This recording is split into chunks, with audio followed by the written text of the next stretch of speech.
being the product of reality.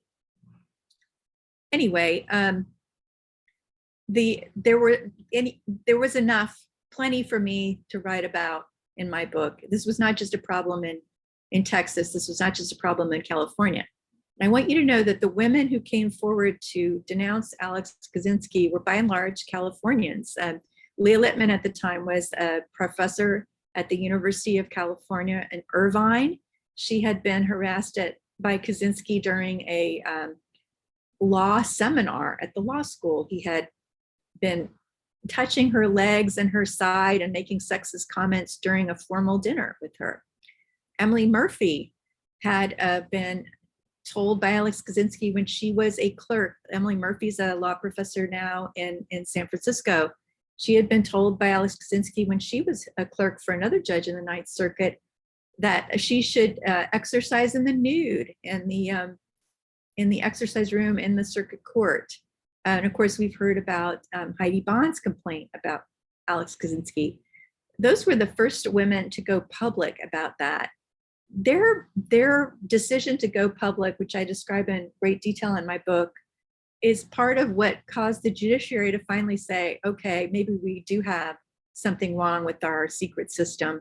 And there has been some pressure beginning in 2020 and continuing to now to try to improve the system. There's been micro steps. I mean, there are a little bit more support for law clerks to be able to speak out. They changed some of that handbook rule wording so that it's supposed to be clear that you can talk. But there's still been women coming forward this year to the House Judiciary Committee saying that they tried to complain about things through this new improved court process, and the secret system is still failing. There's no law that backs it up on the federal side. If you want to read more about my book without buying it, you can read an excerpt online. And I just wanted to mention that. And I've also left a tip sheet sort of with Professor Schmitz-Weiss for her to distribute to people about dealing with whistleblowers, some of the special problems you might encounter if you're dealing with a victim of sexual abuse or sexual assault, and also sort of some bigger picture tips about investigations. So that's available. And I just wanted to mention that this is the website that I have if anybody wants to actually know more about the book or check it out, buy links to it. But it is available pretty much everywhere. And I really am excited to be with all of you today. And I look forward to some more questions now before we finish our time together. Thanks so much, Lise. That was great in terms of providing us more insight in terms of the big part to this, which is the sourcing, of course, to the story. And I wanted you to tell us a little bit more about, what were some of the techniques that you have used, within the context of this big story, but others, as you look at how to deal with sources and the sensitivity of the situation, how do you establish connection, rapport, trust in those kinds of moments? And if you want to share a little bit in terms of what are some of the things that you've done over the years that have helped in that regard. Well, I think first of all, and I say this in my tip sheet too, is there's absolutely no shortcuts. It took me years to get to know Kathy McBroom to the extent I did to be able to write about her experience in the book. But I went to her in 2018 and I said, I know quite a lot about your story, but I want to tell your full story, which includes how much you and your entire family suffered when you stood up to this judge, how long it took for other people to come forward to back you up, and sort of at the end of the day, how you came through this to the other side. And at that point, when I went back to her, she was in a place where she felt ready to do that. So when you read my book, you'll see much, much more from the point of view of Kathy McBroom, because she was willing to let me into her thoughts, share a lot of information. And we did a lot of interviews over a long period of time. I also went back to certain places with her physically to revisit areas that I thought, would be not the place where she was sexually assaulted, but places where she had key conversations, and to help jog her memory about some of the details, because I wanted people to know what it was like to work for someone as powerful as a federal judge. Most people have never met a federal judge. And I thought that was important to really convey that incredible difficulty she and other whistleblowers faced, because not only is it hard to come out, be public about being a victim of sexual abuse, but it's even harder to take on somebody who has that kind of power, calls themselves King Kent. With the other people, I mean, everyone is different. I really believe in letting the people, your sources, sort of draw their own lines. Some people will be open to talking to you about certain things, and they won't want you to talk about other things. Some people will want you to interview their families. Some people will absolutely not want you to interview their families. And I believe that, you know, if you're dealing with a whistleblower, you've verified their information, you know you're going to report about them. You have to do your job as a reporter and do the best you can to verify and to cross-reference, but you also have to be extremely respectful of that person and know that that person is a victim of trauma and can get angry or could get very, very upset. And you need to balance your own needs as a reporter against the needs and the experiences of the people you're dealing with. The other victim of Judge Kent was a lot less willing to talk about it. She's a lot more traumatized by the experience still to this day. And I let all my sources really, I went back to them before the book was published, because I'd worked on it for so long. And I talked to them about what was going to be in the book from the interviews I had done with them, both friends of the judges and friends of the victims. And almost inevitably, people would add, they would say, oh, you know, looking back, there's also this that I think is important, rather than subtract. And the things that people wanted to be private about often were very small asks. And it made a huge difference to them that I was willing to make a small deletion.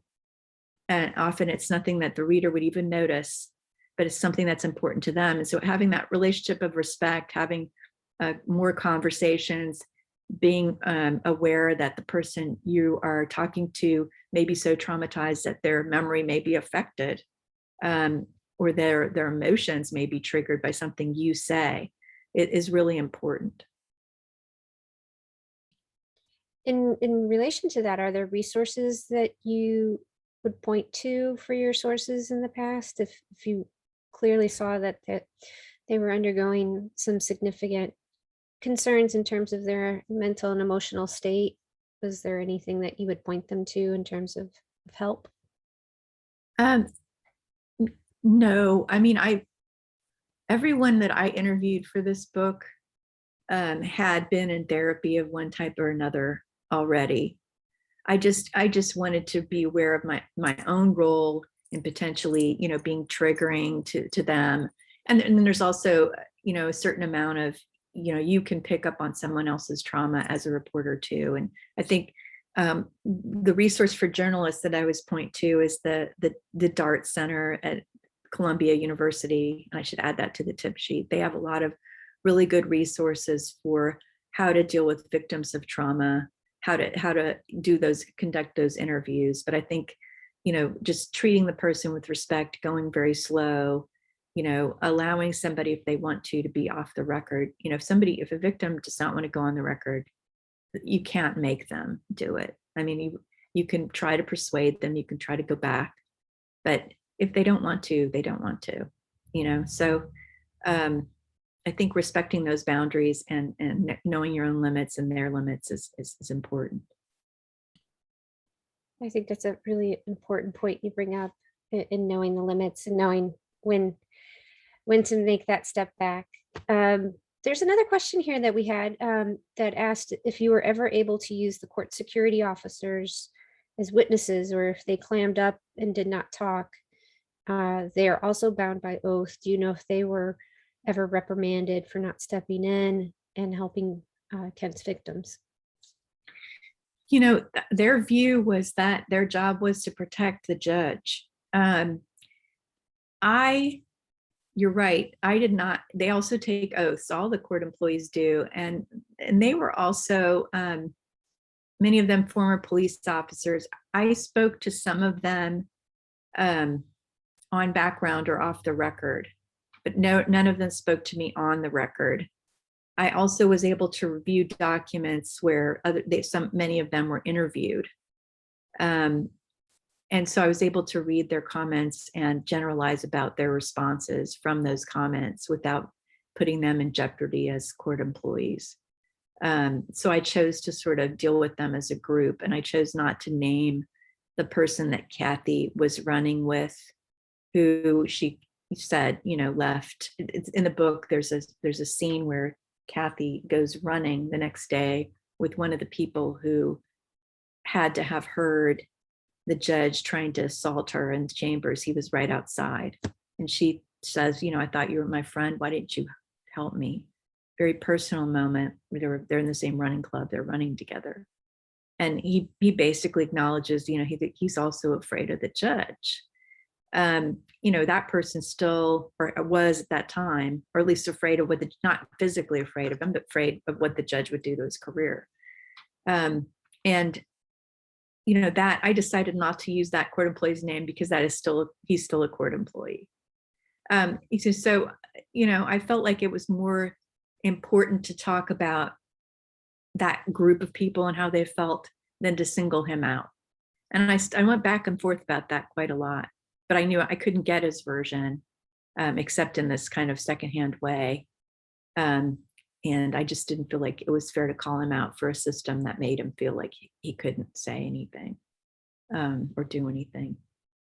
But no, there's no consequences for them that I know of. And there's also been no consequences for the chief judge who did not investigate, Judge Walter Smith, who literally had driven away one of his court employees by aggressively propositioning her and then failed to investigate it. That's the other thing is, what about the judges who do not investigate? They're chief judges, again, who never investigate anything in their 7 years on the court. And some of them have had some very serious complaints. And there's no accountability if they turn the other way. We have another question from Megan, asking if you have ever faced intimidation from those you're investigating. And if so, how do you navigate that? I get, that's a question I get a lot. I mean, I really, when I was a younger reporter covering people, a police chief in a small town, I was threatened physically by him in his office when I was right out of school. He said, "I'll piss on your grave." That did seem like a real threat from a guy carrying a gun who lived in the little town where I lived in. I've never felt that degree of physical threat from anyone since then, but I take a lot of precautions. I don't go and do a confrontational interview where I talk to people, by myself. I usually go with someone else. I go at a professional time of day to a professional setting. I don't go knocking on people's doors willy-nilly unless I know something about the person. I take more precautions than I used to, but no, I've never been, except for that time, a couple of times when I was really a young reporter, I've never been physically threatened.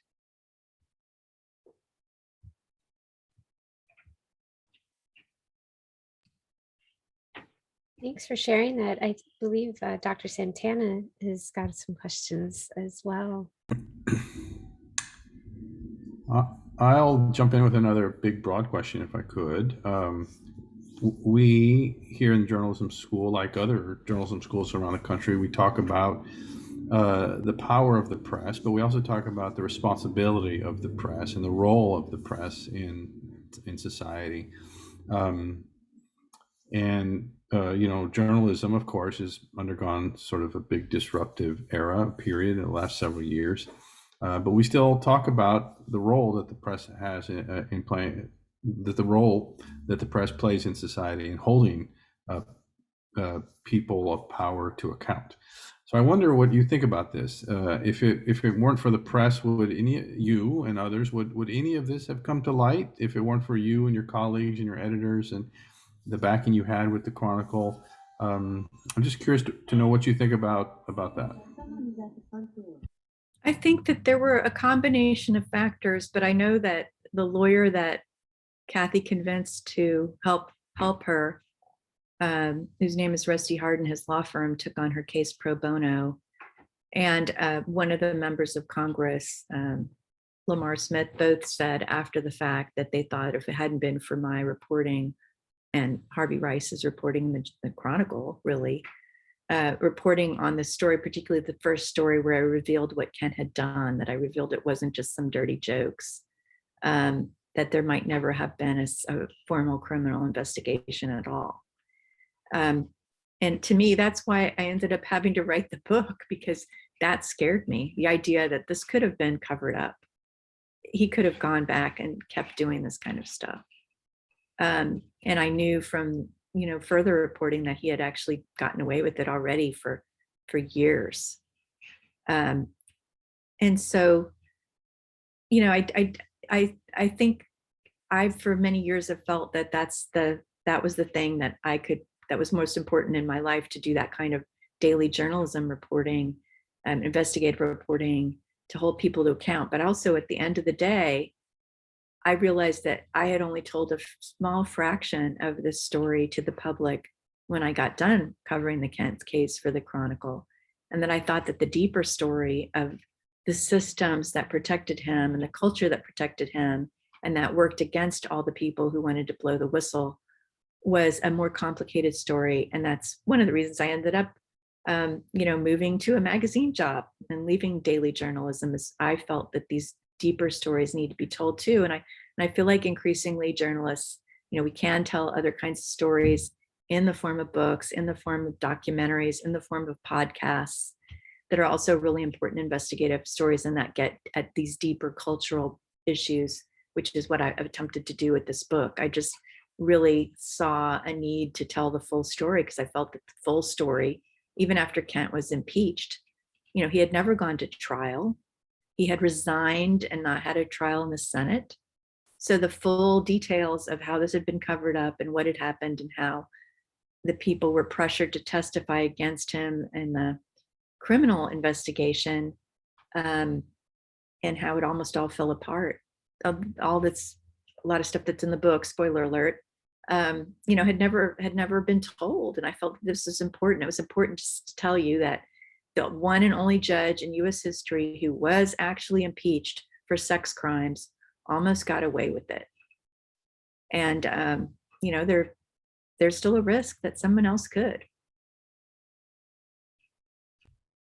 Wow, that's a great answer. Wow, that's true. It almost got away with it, huh? And you have to believe that there are people getting away with it and have gotten away with it in the past.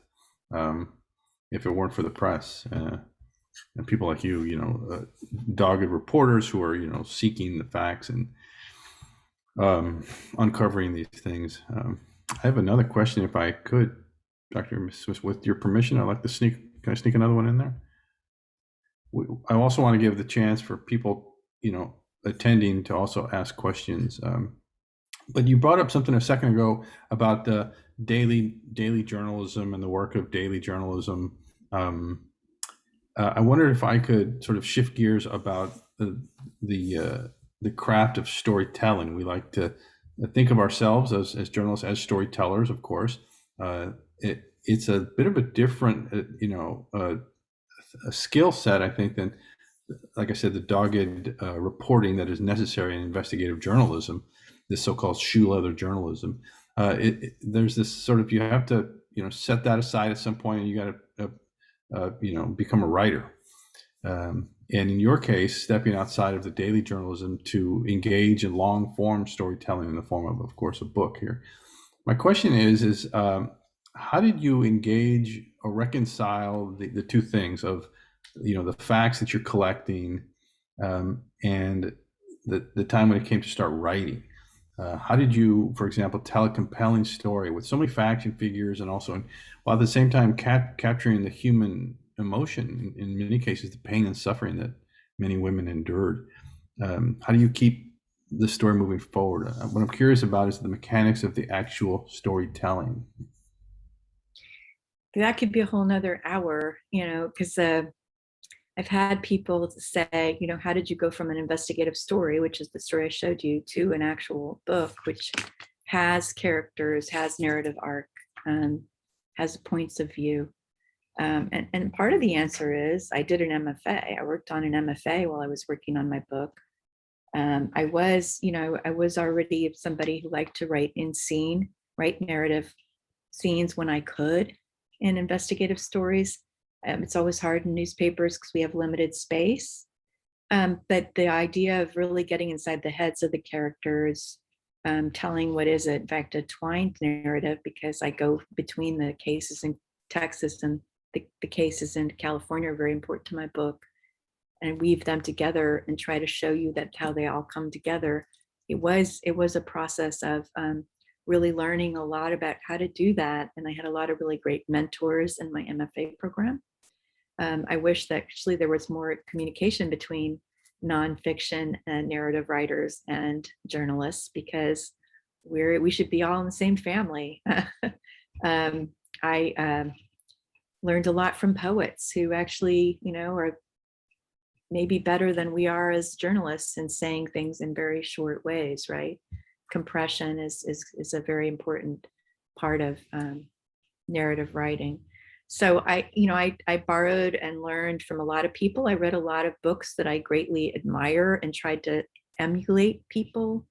I'm not going to say that I could do what Patrick Radden Keefe does, but to read a Patrick Radden Keefe book, or to read Lawrence Wright's book, Looming Tower, which has always for me been like an amazing feat of investigative journalism, or to read Catherine Boo's book, National Book Award winner, Behind the Beautiful Forevers, and see how she created the world of a slum in India and talked about a wrongfully accused boy, being wrongfully accused of setting a neighbor on fire. Reading books by people like that can also, be really instructive to you. And I think we're in like a great period for narrative storytelling. There are so many avenues if you want to do this, especially in California. There's a lot of great opportunities if you want to write books, if you want to write podcasts, if you want to write for documentaries. And your journalism skills, your research skills are really fundamental to really great writing. You can't write really well if you don't have really good details. And where do you get the details? From research, from interviewing, from viewing things, from feeling deeply. I think the big thing we don't talk about quite as much in journalism is the power of point of view. And that was for me a really key thing to try to learn, is how do I inhabit my characters more than I do in a regular journalism story. But I'm still learning, absolutely a beginner. I'm very thrilled to have won a couple of book awards for my book, because I've been sort of shocked, because I have sort of the feeling that, I'm just a journalist. I'm not a writer with a capital W. And I'm still trying to become one of those people. But I learned a lot writing this book, and I hope to learn more writing. I just got a contract to write a second book, so we'll see if I can do better next time. Thank you. That's a great answer. And I wholeheartedly agree about a marriage between fiction and nonfiction. We should be under the same umbrella. It's one thing to be able to capture all of this information, which is a skill in and of itself, but it's a whole separate skill in my mind to be able to put it down and tell it in such a way that captures and holds the reader's attention. That's a whole separate thing. And that's a whole, different skill set, and it's intertwined with the reporting process, of course. But I think we don't talk about it enough in journalism schools, and we should be talking about how do we put it together, the story arc, the beginning, the middle, and the end. Create characters that have compelling, motivations, and what drives them, and what did they experience, and I really admire, people like you who are able to put those things together. One of the things that we do talk a lot about in investigative journalism that is really very much parallel to what narrative nonfiction writers do is the idea of the reveal. When we're talking about a investigative story, when you're telling a good investigative story, you have not one, but multiple reveals during the story that keeps the reader's attention, that maintains the narrative suspense, right? So that is an essential ingredient for writing a nonfiction book that a good investigative journalist has, that a lot of other people don't have. And because that was kind of a fun thing in my MFA program, is I was getting a lot of people asking me, how do you figure that stuff out? How do you do that research? How do you get people to tell you things? Because for a lot of other writers, the research part's really hard.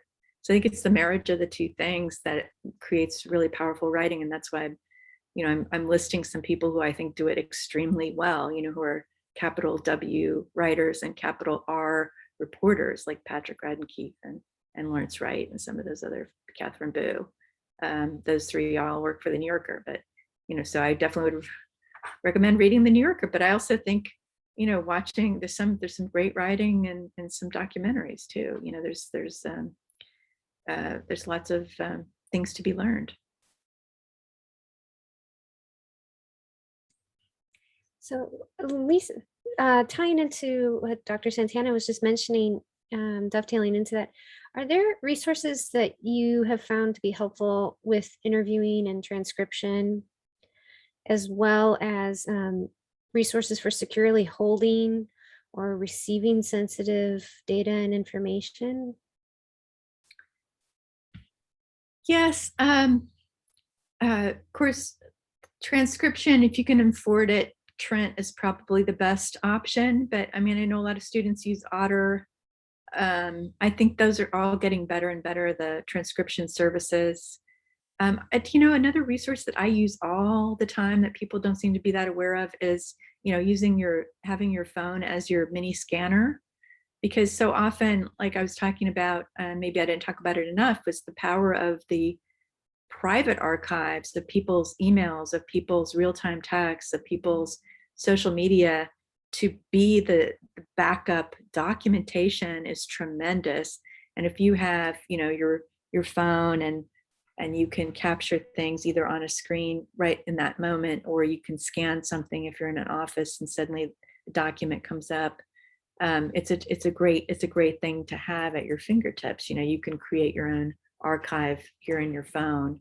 In terms of secure communications, I mean, there's a lot of different options.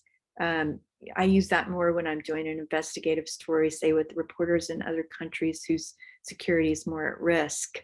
And then I might use, a secure version of Zoom, Jitsi Meet.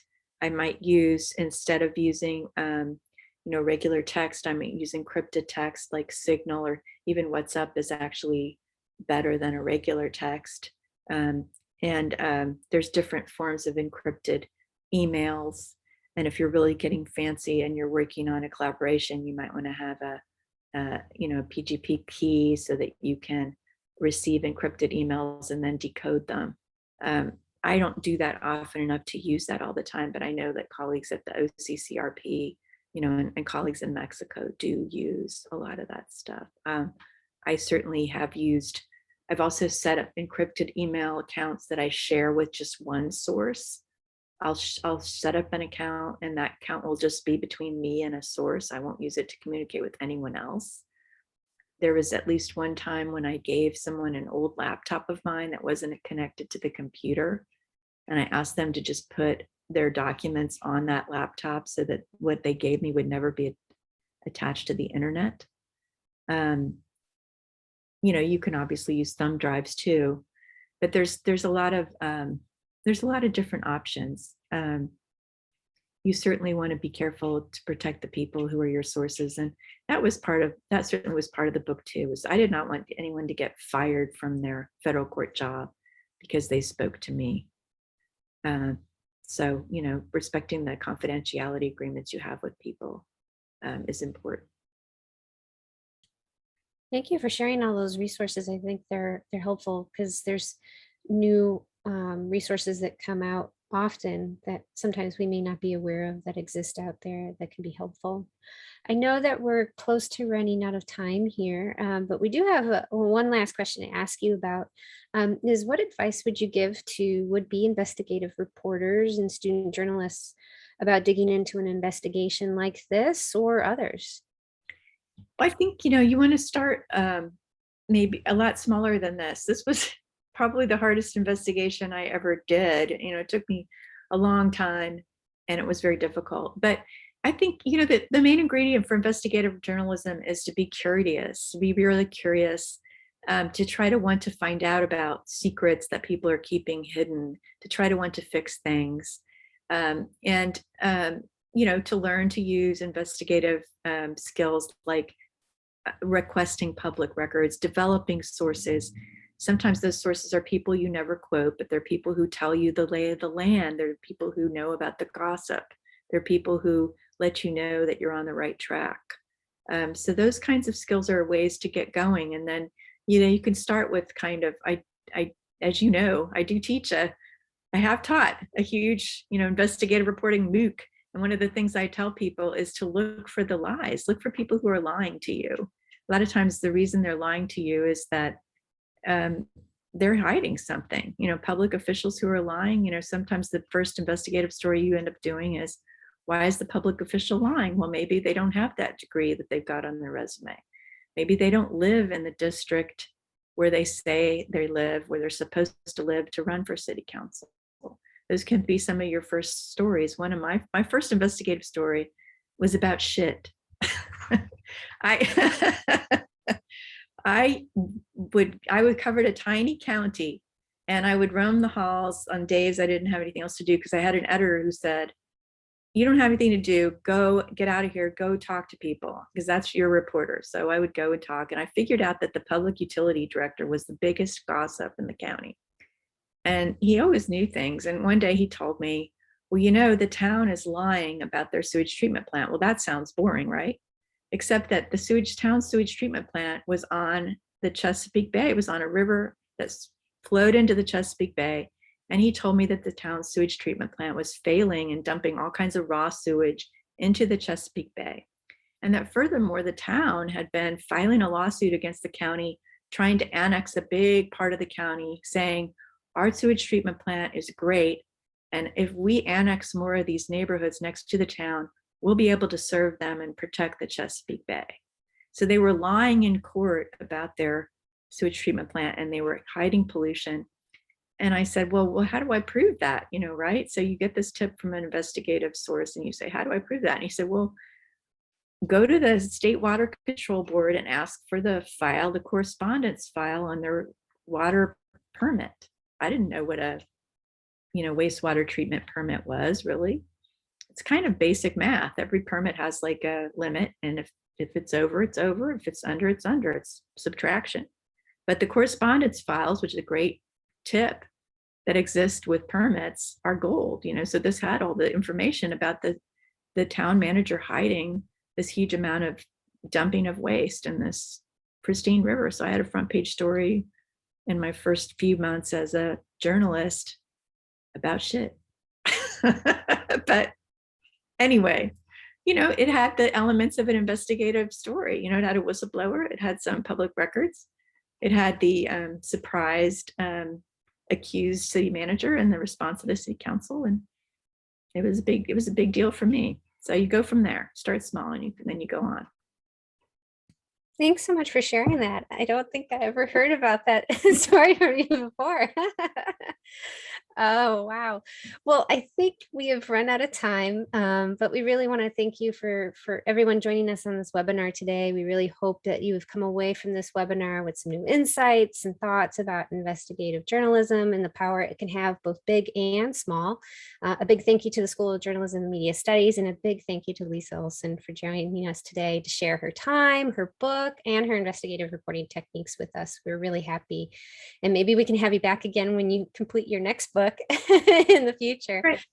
Thank you, everybody. Have a wonderful rest of the day. Thank you, Lisa. I enjoyed being with all of you. Bye-bye, everybody. Take care.